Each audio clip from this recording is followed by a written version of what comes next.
quite nice. A lot of people have been waiting for hospital appointments and appointments to go to the hospital for 6 or 5 months or a couple of years. NHS long wait for A&E treatment could be leading to necessary deaths. This guy talks about his nan, which is very saddening. And I don't know if his nan's died or survived. I have to watch the video. I've only watched a bit of what's gone on so far, but you'll see the full story in a minute. Some of you guys and girls, ladies and gentlemen, are probably very frustrated with the NHS. Why don't they build more hospitals? Why don't they build more mental hospitals and put more staff in there? They can get more ambulances to get in the hospitals. Buy more ambulances. We've got the money. Or NHS ambulance cars and stuff, and like police stations have more police cars and vans and SWAT team vans. Get bigger ambulances. Or the fire service have fire cars and whatever. Put out fires. Let's see what this guy says.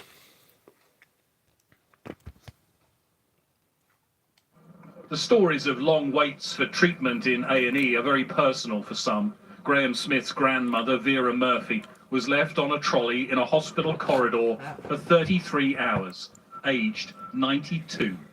Her family just one among the countless who experienced the crisis in A&E firsthand. Vera died 10 weeks later. I draw a line between my nan sitting on that corridor for 30 odd hours, crying and wishing she was dead, incredibly ill, fearful. I draw a line between that and a death 10 weeks later.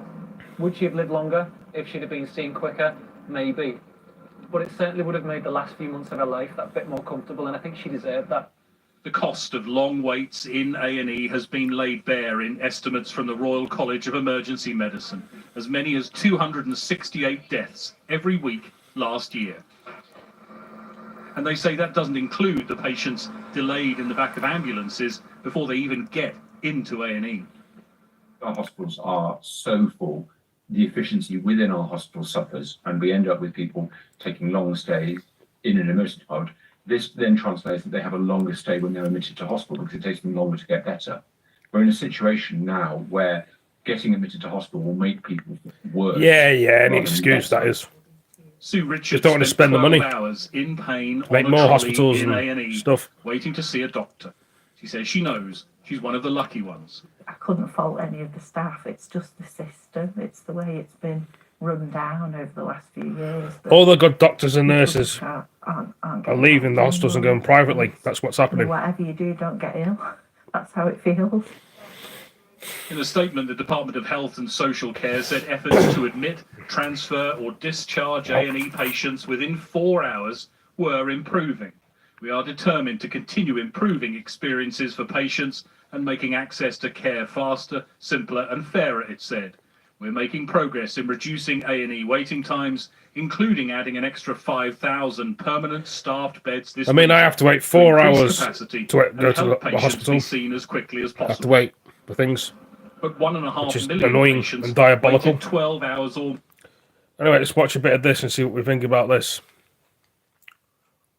We know the service needs to transform, but in the immediate priority is obviously to recover the services that have been affected by COVID. Only a quarter of people believe the NHS is working. That's according to analysis by the King's Fund Health think tank. See what Times Radio thinks about it. For satisfaction figures, with experts saying people feel trapped in a toxic relationship with the service.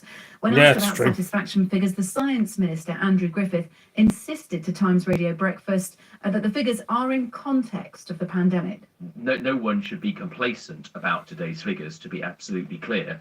But it is in the context of that COVID pandemic. And again, not to look for the silver linings, but in Labour-run Wales, the satisfaction, the level of dissatisfaction is significantly higher than it is in England. Yeah, okay. Well, we are talking about all of the UK, and we are joined by the Chief Strategy Officer for NHS England, just to point out that difference. Chris Hobson joins us now on the show. Good afternoon, Chris. Good afternoon, Kate. The Science Minister there kind of roundly blaming the pandemic for the issues, the low satisfaction record low satisfaction with the NHS. What do you think about what he's had to say? Well, look, every advanced Western health system is in the process of recovering from COVID. There were many amazing things that the NHS did during the pandemic. We had that world-leading vaccination campaign. We led the world in terms of researching and then rolling out antivirals that effectively dealt with the worst symptoms. We expanded critical care at the drop of a hat. But the downside of COVID and what happened was it's left us with a very significant set of backlogs. Now, yeah, bollocks. Of course it has. Backlogs, but it is. People just can't be bothered to help people anymore. You can get in the dentist quicker than getting into hospital or doctors. Not just on our NHS, but through every other healthcare system in every advanced Western nation. Is it just about COVID, though? Because the satisfaction levels with the NHS have been falling quite significantly. They were at 70% in 2010. So I wonder whether that sort of COVID excuse stands really. Of course, it's an excuse. Longer, more endemic issues within the NHS. So if you don't mind, I think excuse feels a slightly pejorative word. I think the reality is that frontline staff are working incredibly hard. We've set out really clearly how we're going to get through those backlogs. It's like the hospital's lost its way and it can't bother to help people, or doctors or dentists. It's probably a better service than the hospital. Over this winter, fixing your teeth. Extra ambulance capacity, extra 111 999 call handling capacity, and we have seen improvements in performance. We were very clear that we wanted to make it easier for people to get access to an appointment in general practice. We're now doing 50 million more appointments in general practice every year compared to before the pandemic.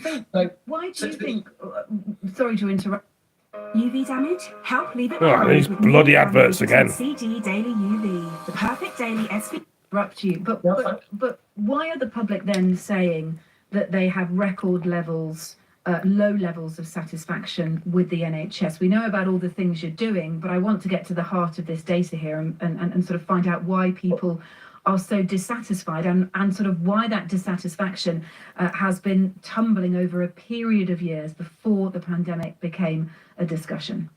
So what the data shows you really clearly is that when patients can get access to care, they actually, and again, this is confirmed by all our internal evidence as well, when they can get access to care, they are very happy as a rule with the quality of care they get. Of course they are. The issue is getting access to care. And despite all of the hard work at the front line, we absolutely know that there are too many people who are having to wait too long for care to arrive. And that's what the dissatisfaction is. If you actually ask people, again, if you go back to the kind of the survey, what the survey says is that is the top cause of dissatisfaction, the fact that actually people can't get timely access to care. And yes, look, I think if you actually look at NHS performance, there was no doubt that before the pandemic, as a result of the pressures the service was experiencing, there has been a gap between growing levels of demand and the capacity that the NHS has to meet that demand. But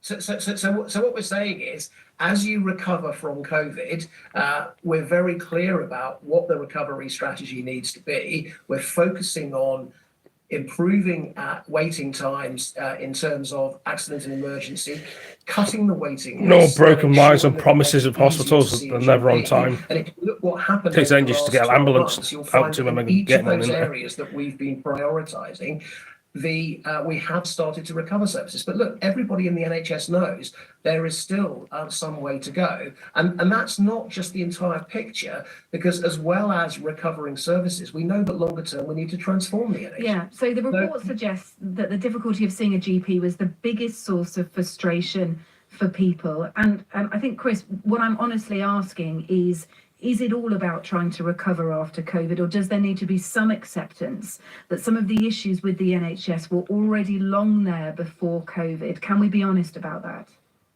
No, so what we're saying is that we know we need to recover services, but longer term, we absolutely need to transform the NHS. Look, the number of people living with major illness is projected to increase by 2.5 million people, 37% by 2040. We know that over 85s are the biggest users of the NHS, but they're the fastest growing age group. So we know that what will happen is the number of 85s, it's tripled since the 1970s, and it will double again over the next 25 years to 2.6 million people. So what we know is we have to transform the NHS. But Kate, the really interesting bit is if you look at literally, I think I slightly counted it up the other day, there were about 140 papers reports have been written over the last 2 years about how the NHS needs to transform. And what is remarkable is what a load of huge rubbish, level of agreement about what the 3 things we need to do to transform are. We need to use digital technology, better data, and 21st century medicine. That's the first thing. The second is we need to bring care closer to home so that we reserve acute hospital treatment for those who really need it and integrate health and care. I mean, they expect you to make your way to the hospital, they don't even pick you up, and you're too far away, you can't afford the taxi fare. Not just a service, but also a society that treats illness. If you don't have any money. We need to get better at preventing illness and supporting people to look after their own health and well-being. Okay. So they're providing a service, they should look after you. But in the immediate, they should advertise a service and they don't do anything to recover the services that have been affected by COVID. Okay, all right, thank you. Just stay with us, Chris, if you can. Chris Hobson, there, Chief Strategy Officer for NHS England. I want to bring in Professor Christoph Lees. He's an NHS consultant with decades of experience. He works at a London teaching hospital. Christoph, thanks for being with us. We've talked about some of the solutions, and Chris has put forward some of the solutions there. But from your experience working in the NHS, tell us what you would like to see, where the main issue is for you. Well, I think the first thing to say is I agree largely with Chris on many of his analyses. But what I would say is that the real issue is too much demand and not quite enough supply. So there's always been this capacity problem in the NHS. I was just reflecting when I started in medical school in 1984, I remember the headlines, NHS in crisis, and this has been a recurrent theme for many, many years. Now, how you deal with that is the key question. Now, what Chris Hobson said about digital health, care closer to home, and these other aspects of care, societal changes, societal change, absolutely right. But those don't happen immediately. I think what I would observe is that to get towards a health service that is better funded, has less in the way of bottlenecks, we need to consider harnessing voluntary contributions. And by voluntary contributions, I'm not talking about private healthcare insurance schemes, but what I'm talking about is schemes very similar to the original Beveridge model back in 1941. William Beveridge, who was an LSE liberal, set up the basic fundamentals for social insurance, which are practiced throughout many European countries and further beyond now. And it's worth saying that virtually every healthcare system is in a funding crisis at the moment, so there is not a perfect system. How would that work? So we obviously contribute towards the NHS via our taxes, and of course the more money we earn, the more of our tax goes towards the NHS. So if you're better off, then you are contributing more to the NHS. How would voluntary contributions work? Yeah, but so I've been working with think tanks and other groups for the last 2 decades actually on thinking about how we can introduce some sort of contribution that would allow a contribution to the NHS, but at the same time allow people to put what's called the NHS tariff to specific aspects of care, to the independent sector, charitable hospitals, private hospitals, or foundation trusts, or use contribution for amenity beds or gym memberships or whatever. So you've got a virtuous circle there with individuals or families that are willing to contribute extra per month, let's say 50, £100 a month, then having the right to port a certain amount of the tariff to other providers. Now, private providers are we talking about here? Private providers, independent sector providers, foundation trusts that can provide services at a charge now, amenity beds which are provided in virtually every NHS hospital now, and it doesn't have to be private providers because of course the NHS does do a lot of provision and does have add-ons. We have a dental system that of course doesn't is in severe difficulties. So what we're really talking about is voluntary contribution. There is a lot of allergy towards general tax, increasing taxes and increasing tax revenue to the NHS. So why not consider a system where those that want to contribute can contribute? Okay. Christoph, thank you so much for getting that across. I must go to Chris Hobson again before we finish the item, but I want to thank you for putting your thoughts forward. It's an interesting discussion to have. Professor Christoph Lees, NHS consultant at a London teaching hospital. Chris Hobson, I know you have to go shortly, but I want your opinion, please. Could something like voluntary contributions by individuals, by families, work when we talk about long-term sustainability for the NHS and more people being able to access more services in a more timely manner? Well, so look, how the NHS is funded is a matter for government. It's not a matter for me. But let's just say two things. First of all, if you look at the survey data today, I thought it was really interesting that 91% of people supported the NHS being free of charge when you need it. 82% of people supported the NHS being primarily funded through taxation. 82% supported the service being available to everyone. And if you look at what the big experts have said about move to social insurance, your own Times Commission said the key question is not how a country raises the money, but how it spends it. The King's Fund have basically said that there's no evidence that suggests that any specific funding model routinely delivers a better healthcare system. And the Institute for Government said that the switch to social insurance would take years for an uncertain gain and would likely be a distraction from tackling the issues that need tackling. But as I said, in the end, it's not for NHS England to determine how the system gets funded. It's actually an issue for government. Thank you so much for speaking to us. Some really interesting thoughts and things to chew over there as we work through this story. Chris Hobson, Chief Strategy Officer for NHS England. Thank you to you, and earlier to Professor Christoph Lees. Oh, I don't know what to think about that. It is what it is, I suppose, but, you know. Good evening, it's called Devo. I'll find out what else is on the TV now.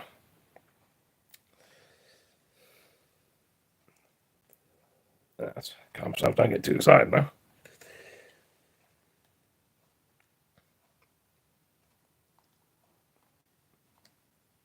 I believe that Putin is fundamentally weak. I mean, for him to kill Alexei Navalny, the most popular opposition politician, for him to basically cheat in the elections. I mean, there's no way that he got 87%. For him to have this entire terrorist incident, if that's what it really is, sort of play out under his nose. All this stuff shows that he's not a strong president, that he doesn't have a firm grip on power, and that anything could throw him off power at any point. And I think that's what he's afraid of. Bill Browder, Joe Biden has just described Gershkovich's detention as unjust and illegal. I wanted your take, really, and your response to that. Evan Gershkovich is a hostage. He was taken hostage by the Putin regime as a bargaining chip so Putin can get back some of his people who have been arrested in foreign countries. Evan Gershkovich has committed no crime in Russia. He's done nothing wrong. And he just got very unlucky of being an American working for a big, prestigious international news organization. And he was just grabbed as a bargaining chip. And it's as simple as that. And there have been hopes of a deal quite recently, hadn't there? Are you surprised it's now been a year of him being behind bars? Well, Putin wants to make us sweat. He wants everybody to feel terrible about the whole thing. As most people know, Putin doesn't have any sense of empathy. He's either a psychopath or a sociopath, and so he'll drag this thing out. The most important thing that we should know, though, is that he's on regular occasions mentioned that he wants to get one of his own guys back. His name is Vadim Krasikov. He's a murderer who was caught conducting a murder in Berlin, in the Tea Garden in Berlin. And Putin has on many occasions mentioned that he wants this man back. And so it's complicated because he's not being held by the Americans, he's being held by the Germans. So it'd be three countries have to be involved in this discussion. But there's clearly a way out for Evan and hopefully other hostages. Paul Whelan, who's another American hostage. Vladimir Karamurza, who is a British hostage. And so one would hope that a big deal gets done and gets done soon. It's very unpleasant for all these individuals to be stuck in these horrible Russian torture prisons. Nothing beats a Jet2 holiday this summer. Yes. Taking your pick of... That's funny. Just nothing on the TV. Madness.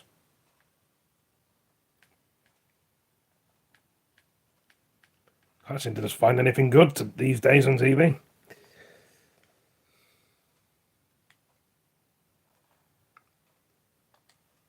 Okay, well, it's the same story every weekend, isn't it now? Thousands of pro-Palestinian protesters calling for peace as they march through the streets. Over 200,000 marched this weekend with 4 people arrested, including 1 man on suspicion of a terrorism-related offence. So, as police reveal that the costs of policing the Gaza-related protests in London have reached over £32.2 million, is it time that we now ban these demonstrations altogether? It's a tricky question. First of all, though, let's have a look at the video that's caused all the controversy this weekend. You'll probably be very annoyed. To walk with me because I can point these people out to you. And again, I was told when I asked that a swastika was not necessarily anti-Semitic or disruptive to public order. That doesn't seem right to me. Everything needs to be taken in context, doesn't it? Right, okay, well that was, if you didn't hear or if you're listening on the radio, it's a Metropolitan Police officer telling a Jewish woman that swastikas displayed during a pro-Palestinian march needed to be taken in context. Now, a Met Police spokesperson has said this clip is a short excerpt of what was a 10-minute conversation with an officer. During the full conversation, the officer establishes that the person was concerned about, has already been arrested for a public order offence in relation to a placard. So, I mean, the statement they actually issued said this. The officer then offered to arrange for other officers to attend and accompany the woman to identify any other persons she was concerned about amongst the protests. But after returning to speak to his supervisor, she had unfortunately left. Now, I have to admit, I don't blame her. I think she was an American tourist. She happens to be Jewish. I was guessing she was American. But basically, she was on holiday in London, saw a protester waving a swastika at a peace demonstration and was upset and went to ask the police officer how that was allowed. Ben, I'm going to come to you first on this one. I'm a bit shocked by this still. I've seen it several times now and I still can't get my head around what I actually heard, especially seeing as the officer concerned actually said it depends on the context in which you're waving a swastika.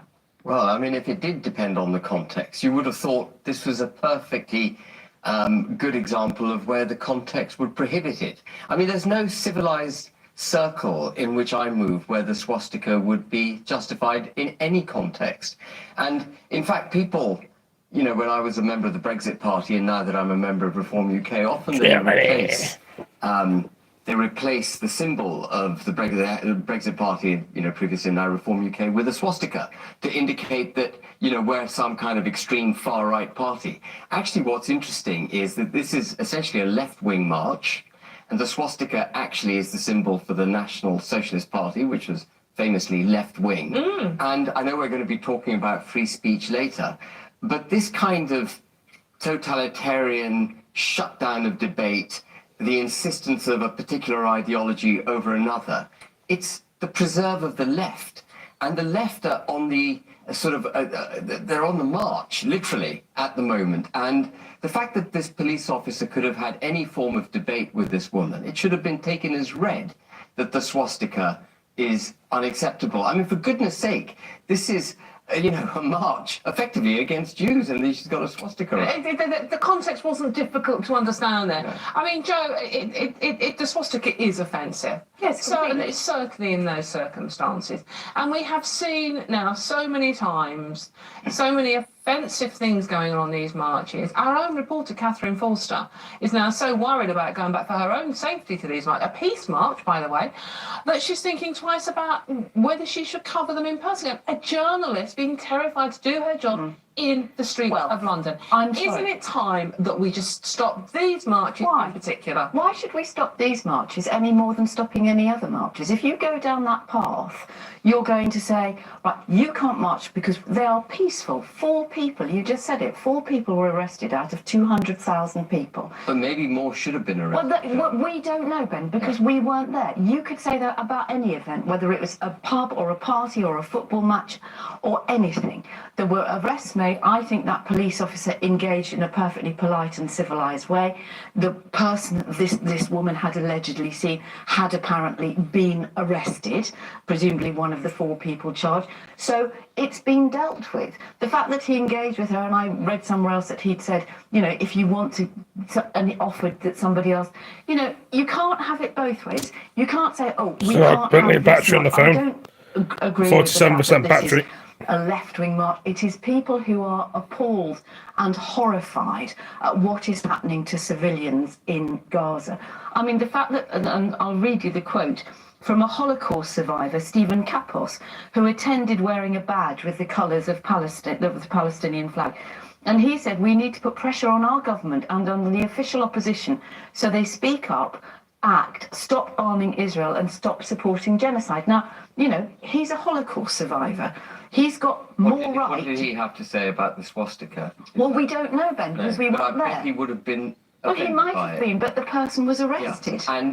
And I think the point I'm trying to make is that there is a valid debate to be had over whether Israel's continued bombardment of Gaza is justified or not. And I think the debate does need to move on from the principle of Israel having a right to defend itself, because it seems to me that Netanyahu's own domestic position is now promoting him into keeping this war going. And I was actually quite pleased to see. I was quite pleased to see earlier the Israelis having struck a target in Syria, taking out an Iranian army officer, because I think the issue here, I'm digressing, but I'll come back to the point. The issue here is really a conflict between Iran on the one side and Saudi for hegemony over the Middle East. And the proxy battle being fought out is between Israel and Gaza. But the problem I have with this, Ben, is that why is it being fought out on the streets of London in 2024, where we have Jewish people terrified to come into the city? I think that's a different debate, but one which is absolutely relevant. And the debate there, I think, is evidence of multiculturalism not working. We've taken on far too many people into this country, encouraged them to maintain their own cultures, their own language, their own way of living, encouraged them, Orthodox Jews, encouraged them to live in silos, celebrated their positions, our own culture has taken the knee to it. And our culture, which Joe supports, and I support, the right to protest, it's fundamentally part of British culture, is in certain cases being abused here. There are prescribed groups who are going out under the cover of these anti-war marches to actually spread hate. And the swastika is a very good example so that is one example that has been dealt with, we believe, by the police, according to that statement, out of 200,000 people. Yeah, but Ben, would you then ban the Countryside Alliance? Would you ban hold on. marches? I completely agree with you. The right to protest must be protected. And these people are protesting peacefully. But in my opinion, having been to a couple of these, there is two-tier policing going on. If you had turned up with the St. George's flag on your face and on your shirt, you know, you're more likely to be arrested than if you carry a swastika. And something's gone fundamentally wrong with the way we're behaving as we're not a settled culture anymore. We're multicultures in the United Kingdom, sadly. We haven't got a settled social, social construct. We are a nation struggling now to identify what its culture is. And part of the problem there is the police now not knowing how to enforce the law. They come across the St. George's flag. It's perfectly valid. If you've got St. George's flag painted on your face, lock the guy up. Well, I'm just going to say, I'm so glad you mentioned the two-tier policing thing, because I think we saw it, I personally think we saw it with the BLM marches, where the police were frightened to get involved in case they were accused of racism, and we know they've got issues with racism. And, you know, for example, regardless of what you think of his politics, if someone like Tommy Robinson had turned up with his face painted in the England flag, or wearing a swastika draped over his shoulder. Oh my goodness. How do you think the police would have reacted to that, Joe? Well, I would imagine they would have arrested him, and in fact he was arrested at one of the marches because he's one of the groups of people that comes in to try and sow yet more division like we need it. I mean, you know, we've had Liz Truss, the former Prime Minister, remember her, sharing a platform where... That was a bit weird. You know, Tommy Robinson was praised as a hero by Steve Bannon. We've had... Well, I don't think you No, can... hang on. You can't tangentially... Yes, you can. Implicate... Yes, you can, Ben, because actually you have now got Lee Anderson, who told in an interview with a national newspaper that if people didn't like going on the Bibi Stockholm barge, they could F off. That wasn't a recording. Well, he I've said got it in some an interview. sympathy with Lee on the... Getting a bit heated here. But if you have people in senior positions, and at the time he was deputy chairman of the Conservative Party, you've got Hester, who's donated millions to the Conservative Party, who, you know, said appalling things about Diana. It took 48 hours for the government, the Prime Minister, to say that's racist and misogynist. Well, I mean, and you had ministers going on the television and the radio going... Joe, I mean, we have digressed. I'm glad we've digressed. I know, but you can't digress too much. I mean, basically, the problem is that these marches in our city, people are terrified to come into town, and the police, I'm sorry, but they seem to have lost control. The police are encouraged. Look, we've got to understand what's going on. Woke isn't a social fad that's just emerged out of the blue.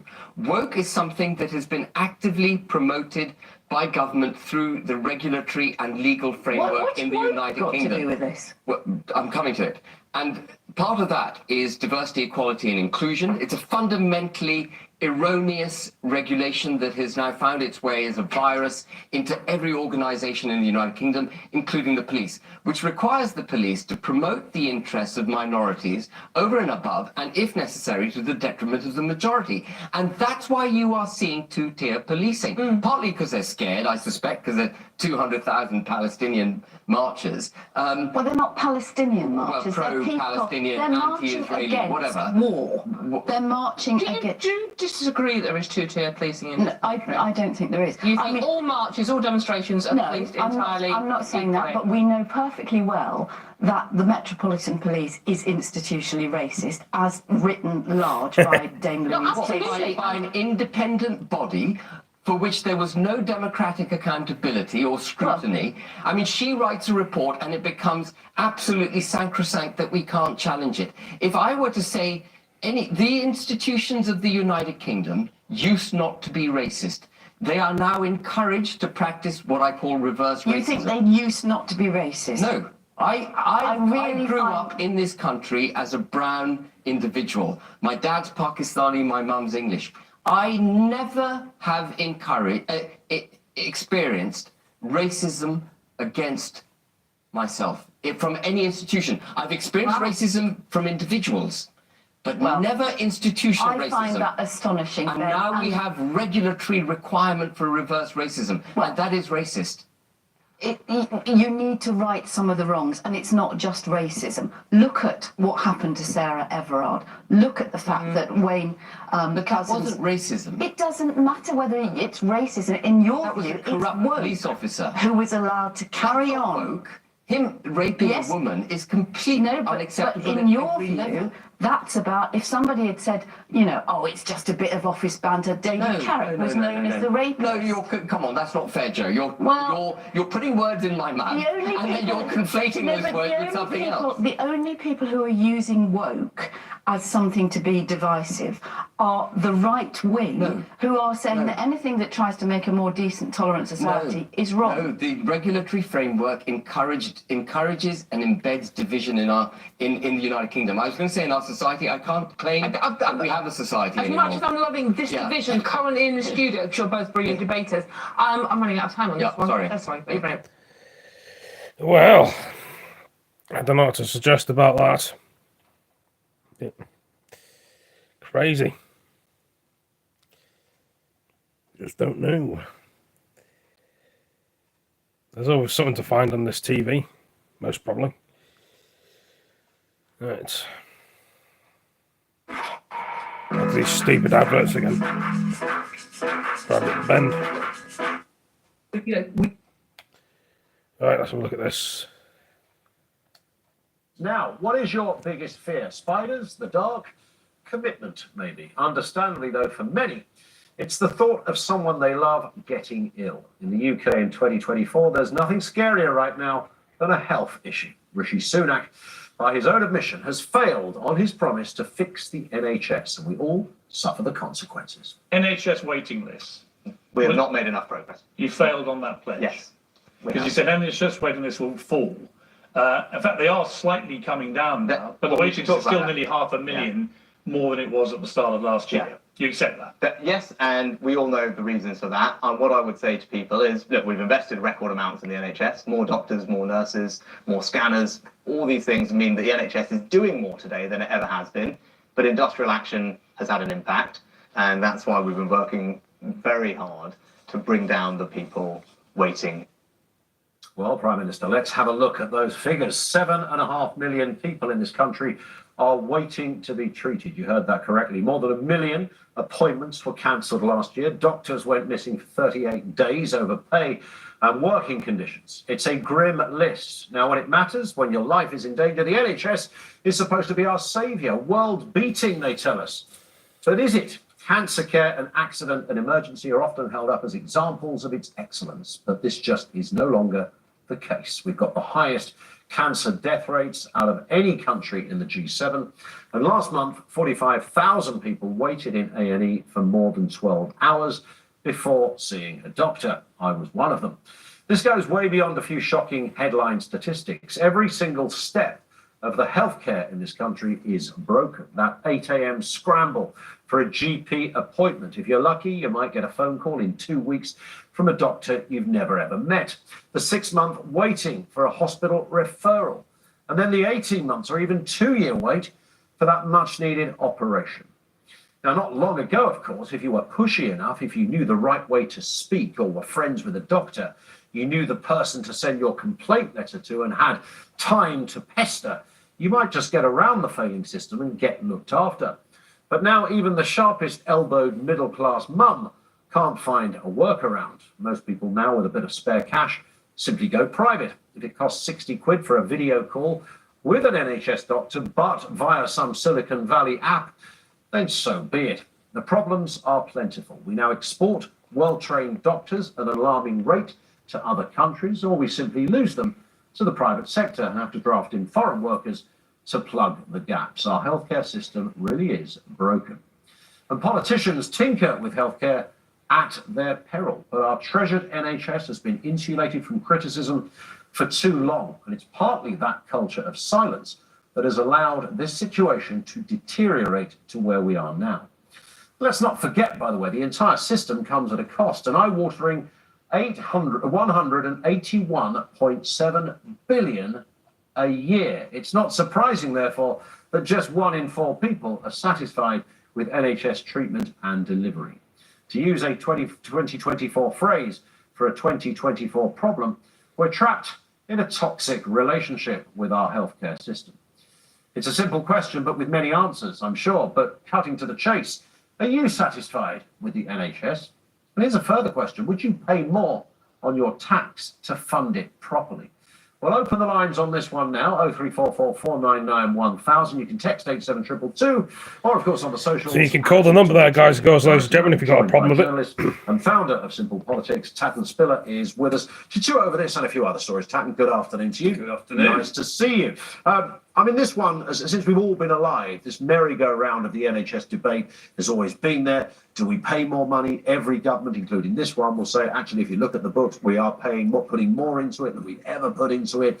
And yet we still have this backlog. We still have a broken system. And there's no doubt about it. When the figures show that many people are unsatisfied, we really have got a problem.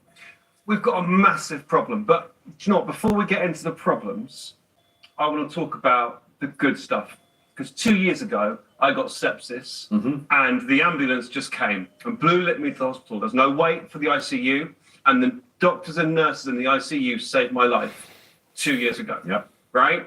I'm on bonus time right now. I'm on bonus time. Because of that. Because of that. Because of what happened. And millions and millions and millions of people are alive right now because of the treatment they've got in the NHS in the last few years. That is true. And many people are in hospital right now getting excellent care because of the good work of the NHS. So we can talk about the problems. I wanted to start off with the good stuff. The good stuff. But of course, the arguments would always be, well, that's true, and I've got some examples exactly as you've just quoted of some real excellent care. The argument goes that there would be many more people with a positive outcome if we had a system that wasn't broken. Your future, full of a million possibilities. So what are you investing toward?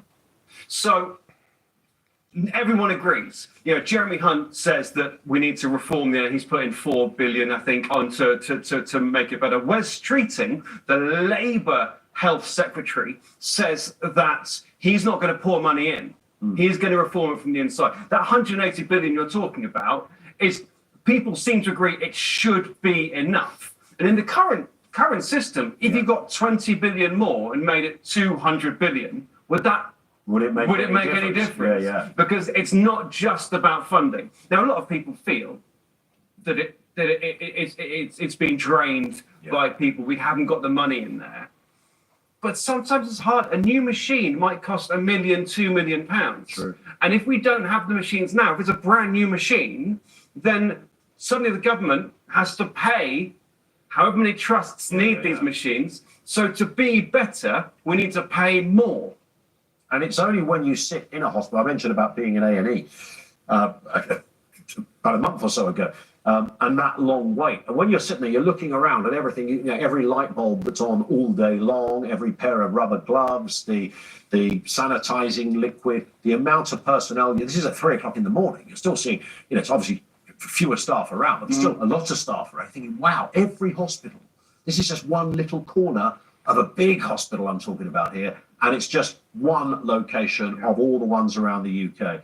And that's just the running costs. I mean, these things cost an arm and a leg. I mean, we get that. I think the biggest problem seems to be a shortage of staff, a shortage of doctors, a shortage of nurses. There are tens of thousands of vacancies and we can't fill them fast enough.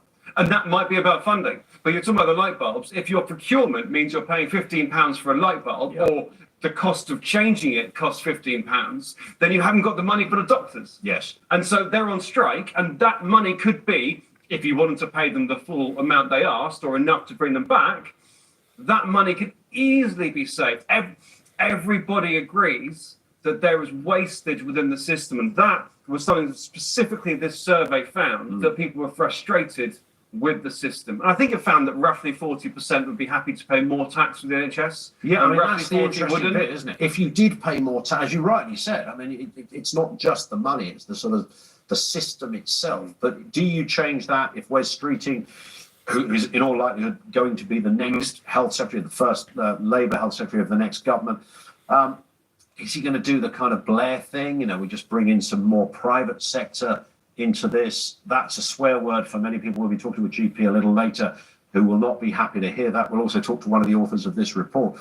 But some argue, well, that's the only way. That's the only way you can, at least initially, begin the process of sorting it out. Well, what can I say about that? Probably not a great deal.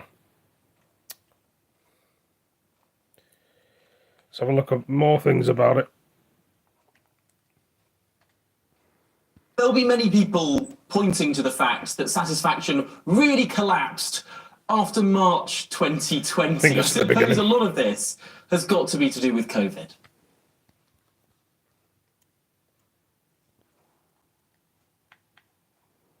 Absolutely. We practically shut our doors to many people with many other problems, and the NHS became focused on very much one single disease, and that built up problems in the system, which was already struggling, and we now have an absolute legacy of that, with excess mortality and people with huge problems waiting for care, and over 7 million on the waiting list. But the problems we've had problems every single winter. I've been doing this job for a long time, and we're always writing about backlogs of ambulances and clogged up systems. And interestingly, the survey picked up people believe that increasing staff numbers and increasing money will fix this. But we've been doing that for a long time, And the NHS has become famous for throwing pots of money and doing short-term quick fix solutions. And it doesn't seem to be working. The Dutch spend about the same amount of money as we do on their health system, and they don't have these kind of waits. So I think that politicians need to be brave enough to look at sort of real reforms and to get to the roots of some of these problems which have become entrenched.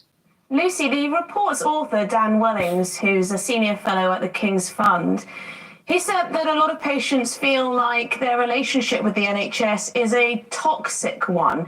Do you think he means by that essentially people are reliant on the NHS, but they're not getting what they deserve in return, a bit like a relationship gone wrong?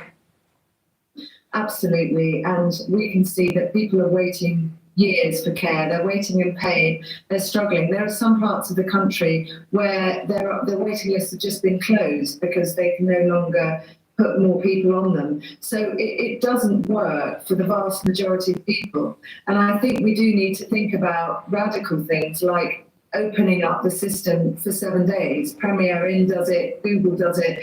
The armed forces wouldn't work on a sort of 4-day operation. And I was reading something this morning which showed that there was an activity. We lose about 30 to 50% of our activity in hospitals because we're not running the system full time and we're not running over 7 days. I know doctors don't necessarily want to see that, but we need to modernise and we need to have the same system as it had in 1948, and we have a very different population with very different treatments. And yet, Lucy, 9 years ago, David Cameron, the then Prime Minister, the now Foreign Secretary, promised a 7-day NHS. It was one of the policy planks of the 2015 Conservative Manifesto, a manifesto that won a majority in the House of Commons. Did that just never materialise? And frankly, are there things that we can learn from other countries that perhaps are finding this period less challenging than the NHS is? Absolutely, and we have countries like Israel and Australia. They have systems where you have health bodies that look after their own regions. So we've got this sort of central government, we've got lots of quangos, lots of money wasted. The doctors fought off that attempt to bring in 7-day working, and perhaps they would do again, but someone has to be brave enough to actually look at that. And that's bring it Paul, in. And the other UK thing that Paul. is really important, I think, the Department of Health and Social Care, as it's called, is a bit of a misnomer. The social care part is never given the same attention or funding that the hospitals are, and social care is something which councils have to look after. They are cash strapped. People are, struggling in their homes. They clog up the GP surgeries, they clog up the hospitals, and if people aren't prepared to look after their elderly loved ones, as many people aren't for whatever reasons, we really have to think about how to fund that properly. Wow. Thank you very much indeed for joining us today. People not being able to get a GP's appointment is something that people talk about an awful lot. Why do you think satisfaction is so low with the NHS? Well, when I was resigned as the health minister in 2007, public satisfaction with the NHS was then nearly 75%. And the main reason for that was that people had access to the whole range of services. Dentistry was still a bit poor, but GP access was very good. GP A&E access was very good. Got And what 39% battery on my we've phone. seen is a failure of really to get the NHS in shape to deal with the increasing demand that comes with an aging population. And we have actually worshipped at the shrine of the acute hospital and poured money into acute hospitals rather than into GPs, community services, and much more significantly, prevention.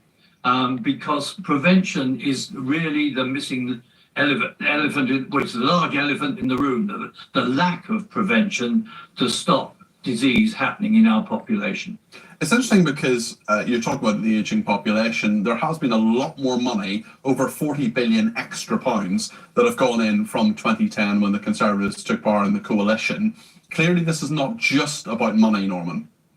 Oh, it's certainly not about money.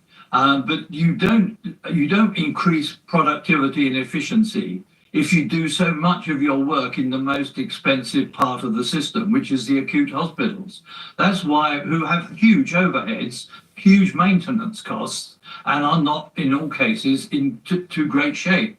What we were trying to do during the end of the Blair government was more of the work outside hospitals into community-based services, call them polyclinics, call them what you like, but much more of that work, the diagnosis and a lot of the treatment could be done outside expensive acute hospitals. Surely that was a lot of the... failed to deliver that. Sorry to interrupt you. Surely the argument would have been that a lot of that moving it into the community and reform within the Lansley reforms in around 2012, that the role of primary care, GP surgeries essentially, and polyclinics, for example, was actually brought to be much more important. Did those reforms just not work? They simply haven't happened. And what we've seen is that a massive decline in the GP population. We haven't actually got a replacement rate for GPs that matches the numbers leaving. And what we're doing is training more doctors to go to Australia, as far as I can see. So we've got a lot of serious problems. And you wouldn't put more money into an NHS that's in its state now without asking some pretty fundamental questions about how it's organised, how it's delivering, its productivity, its efficiency. And the people at the top are not asking those questions in a rigorous enough state. It's not just the politicians, it's actually the managers at the top of the department. You're a former, well, you are a Labour politician, of course, but you're a former Labour minister. You've earned the right to give your views on the next generation. Wes Streeting will probably be the next Health Secretary of this country. What do you think of his vision? He says the NHS is a service, not a shrine, and that major reform is needed. Do you think it's possible to get that reform? Because it seems to me that every time there's an attempt at reform, it's resisted by the system that often doesn't want change. Well, it was certainly resisted to some extent when I was in the Blair government. I'm not a Labour member now. I sit on the crossbenches in the House of Lords. I think Wes Streeting is actually asking the right questions. The question, as you rightly put it, is can he deliver this? And it's going to require getting on with the NHS unions a lot better than this government has got on with the NHS unions. At the end of the day, you can only run a decent health service with a large degree of cooperation from the medical profession and the nursing profession. And that kind of relationship seems to have broken down, where we see these rather misnamed junior doctors still on strike activity and with a lot of support for strike activity. So any new government is going to have to do some hearts and minds stuff pretty quickly and be very, very clear with the NHS. My experience has been, unless you are clear with the NHS, you are going to make change, and you carry on making change, whatever the criticism, we will simply go back to this high dependence, excessively high dependence on acute hospitals. It's interesting you mentioned the aspect of being clear with the unions and having to bring the unions with you, but some would argue that perhaps they're too strong in the number of junior doctor strikes that we've had. Tony Blair talked in terms of public service reform more generally of having the scars on his back. Will Keir Starmer and Wes Streeting have those scars too by the end of the first 5 years of a Labour administration, do you think, Norman? Well, I hope they do have some scars on their back, because it will actually show that they're trying to actually produce change. What the public should have to accept is that change means they will get their services in a different way. The old model of the GP handling everything is going to have to change, because we simply haven't got the GPs to run things the way things used to be. Okay. And Wes Streeting is right. We're going to have to modernise primary care very, very substantially. And it's going to mean hospitals won't be as close to people as they used to be. The district general hospital model is broken, and we're going to have to change our approach. And particularly, we're going to have to work with the private sector if we want to give people more access to elective surgery. Thank you. The private sector have got capacity, and we've got to buy it. Okay. Norman, thank you very much indeed. That's Norman Warner, Lord Warner, who is a former Labour. Our country just seems to be getting worse and worse. A big survey published out today shows that less than a quarter of us apparently are happy with the NHS. The worst satisfaction rates now since records began. Lots of you have been getting in touch. Jack says, Michelle, I had 2 heart attacks last year. The ambulance arrived within 15 minutes. I was straight into treatment. He says, Blackpool, Victoria is fantastic. He says, thank you to all of you for saving my life. And I've got to say, I've got quite a few positive stories about the NHS coming in. Are you satisfied with the way it's going, Jacqueline, at the moment, or not? No, I'm not satisfied with the way it's going. But I would agree with the caller or the email. I have friends who are actually surgeons who are frontline in the NHS and others I know who are nurses. And I don't think the criticism is predominantly with a lot of people at work in the NHS, particularly frontline. I think we have some of the best in the world and they are magnificent. The structure has become more and more of a problem, I think, over the last years, and it can't keep up really with the demand.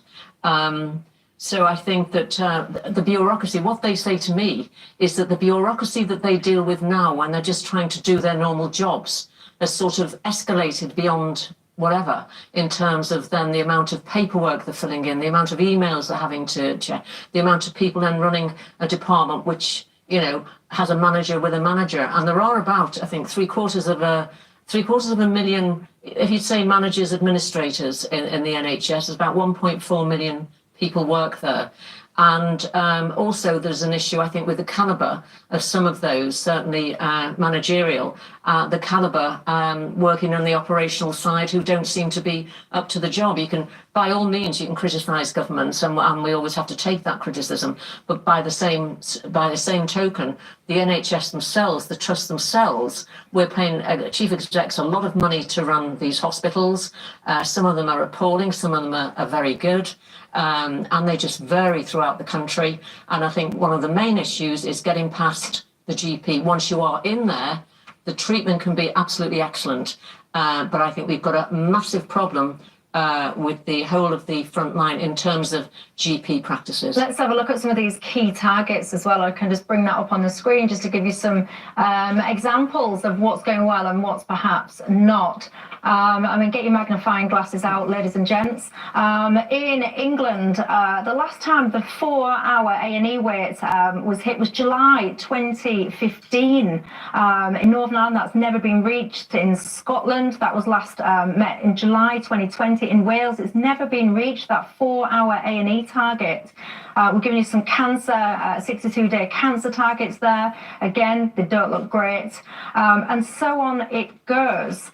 Bronwyn says, Michelle, can I say, I've moved up to the Doncaster area and I can't fault the service I've had from the NHS, particularly the GP service I'm signed up for. She says, I think the overall problem with NHS is poor management and waste. They seem to get away with everything because it's too easy to blame the government, she says. Aaron, where are you? I think part of the answer is it's very patchy, and people are more likely to remember and recall and bring up a bad experience rather than a good one. You can have 4 great experiences. If you have one very bad one, that's what's going to stick in your mind. I agree with many of the points made around management. I think it's a problem actually in the public sector too often that we have the worst the private sector, we have the worst the public sector. I see it in local government all the time in stories with local authorities. Somebody will be the head of regeneration in a certain council, and you look at the place and think, well, it needs some regenerating. Why is that person 150 grand a year? What are they being judged on? How have they still got a job? So I agree with a lot of that. What I would say is what's really interesting with the NHS is that after 2010, through to about 2018-19, you could make up, and you disagree with this, I'm sure, you could make an argument that, there've been cuts in austerity, but the service was still pretty good. But, on various measures, it had gone down. What's fascinating is that since COVID, actually a ton of money has been spent on the NHS, a ton. I say this as somebody on the left. And actually the outcomes are getting worse, not better. So why do you think that is then? Well, that's the $64 million question. It's a really interesting I mean, if it weren't literal lives at stake, it would be interesting. But it's a really sophisticated, difficult problem. The government is spending the money, but it's not leading to better outcomes right now. Which I found interesting because, right, people were asked, would you want to pay more money for the NHS? And I found it quite interesting, the amount of people that said they'd be willing to spend more, so actually be taxed more, if it meant direct spending more on the NHS. Well, I wouldn't want to spend a penny more on the NHS until I was clear that the efficiencies were kind of optimised, that you were running as best as you possibly could, that you don't have wastage, that your outcomes are the best they can be. Only then, when I knew that was right and already, would I spend any more in tax given the choice on the NHS? Well, you shouldn't have to spend any more on the NHS. We are spending hundreds of billions on the NHS, and you made a good point. A bucket full of money was put in. But what you did mention was key, I think. And as I've mentioned a bit earlier, talking about the GPs, that the access to your GP before COVID was much easier. And during COVID, of course, that stopped. And in some practices, it was stopped by people couldn't even virtually get a phone call. And unfortunately, that's still going on. Now, if you cannot get an appointment, it's all very well saying, well, you can have a word with the receptionist or you can have a word with whatever. It's not the same thing. Doctors train for years because they're looking for certain things. And it doesn't mean to say if we go and see a nurse practitioner because we're having a jab, that's perfectly fine. But there are only certain levels of things that they are going to diagnose. And I think until the frontline in terms of GP practices are sorted out, and they're not left short of money. They have plenty of funding, quite frankly. There are some that are very good, but there are too many, and I know people, and they're having a horrendous time trying to see a doctor, and they genuinely do need to see the doctor. I think what we're trying to do, which is quite good, is look at how pharmacists can come in on all of this. Great policy, yeah. Pharmacists, I think this is a great policy. We have great pharmacists. They're highly trained in this country. They know more about drugs than most of the doctors put together. And they will always refer you back to your doctor if they think that there is something that's looking not great. But a pharmacist can quite often come up with a solution to save that time for you going to a doctor or even going to A&E. Yeah. I don't want to be too controversial, so I'm going to pick my words carefully. But do you think that we've got... I know I'm trying really hard. I'm trying really hard. You watch it come out all wrong. What I'm trying to get at is the NHS, to me, you're supposed to be there to try and save lives, prolong a good, healthy standard of living. Now, it seems to me that the NHS is being used for everything. And again, I'm trying to pick my words carefully. Whether it was trying to indulge children who think that they're an opposite sex, whether it's trying to give same-sex couples IVF, and so on and so forth. There are so many different things now that are not related to how do we, stop somebody from dying, how do we give someone a healthy standard of living. We've kind of gone off on all these different tangents. So do you think IVF should be... Well, I don't know. I don't know. And I sit there and I think, maybe we need to have some really harsh conversations about what is the NHS actually for? What is it? Is it for all of these kind of things, such as, IVF treatments? Is it for, in some cases, cosmetic things? In some cases, helping children transition or whatever? Is it for that? Well, the children's transitioning point, people can agree or disagree. That is a tiny number of operations, but the IVF... It's a direction of travel. Sure, it's a scope of services. I mean, IVF is... whether or not it should be. IVF is a lot of money. That's an important point. And it's a fascinating question. Obviously... But should it be used for that? Well, what I would say is your question about we need to actually think fundamentally about the kinds of things we're looking to offer, I think is absolutely the right one. Again, I'm coming at this from the left. I would like to increase capital gains tax. I'd probably like to reduce VAT. But broadly speaking, the NHS, like you said, is about 140 billion pounds. There's a lot of money. It's a lot of money, and it should be getting better outcomes. And I think we probably do need a conversation in this country. We were talking about child protection a moment ago. I think it should have more money. That's not necessarily to give the social workers more pay. We need more social workers. We need more people because they're overstretched. That's the sort of thing which needs more resources. There are other things which need more resources, but then we're going to have difficult conversations about, let's try and have a very difficult conversation. What does the state not do? Should the NHS be there for IVF? Let's pick that as a strand. Yeah, can I just... No, I want him to answer it. What's your thoughts? I would have to see the numbers. I'd have to see the numbers. I don't know. But also, we've got low birth rates, and that's a counter. That is true. That is very true. What do you think? Well, I think there are people who will have a medical issue and would like to have a family. And I don't think there's anything wrong with that at all. And I think you're talking relatively small numbers in the scheme of things. And therefore, I would expect the NHS, I mean, if they can go private, a lot of people do go private actually for IVF treatment. But if they can be helped to get pregnant and have a baby, I'm quite okay with that. Because I think if we start to focus just on some smaller groups, we lose where we are. Maybe because I was trying to be diplomatic in my wording, it might not have come across. What I'm saying is... Maybe if people have already got maybe 1 or 2 children and then they want to get another child and then they need IVF, maybe should pay for it themselves. If you see what I mean. I've maybe picked on 2 kind of specialist niche things. But I guess the central point of what I'm saying is, do we need to go right back to basics, look at the NHS and go, right, what is the purpose of the NHS? What is it actually for? Is it for any ailment, for any... So, like, for example, if you are someone who insists on taking drugs and then you get support with your detox and all the rest of it, and then off you go back again and you take drugs and back through detox you go and around and around and around, should there be cut-offs? I mean, maybe I'm going too niche in my questioning. No, because they're clogging up A&E and you'll get people who are drunk. And I mean, not drunk occasionally, but they're picking them up because they're drunk and they're in A&E because that's where they have to take them at times. But the key problem with the NHS, it was set up for the right reasons. It really was. But a health service should be proactive and not reactive. And the problem with the NHS, everything is reactive.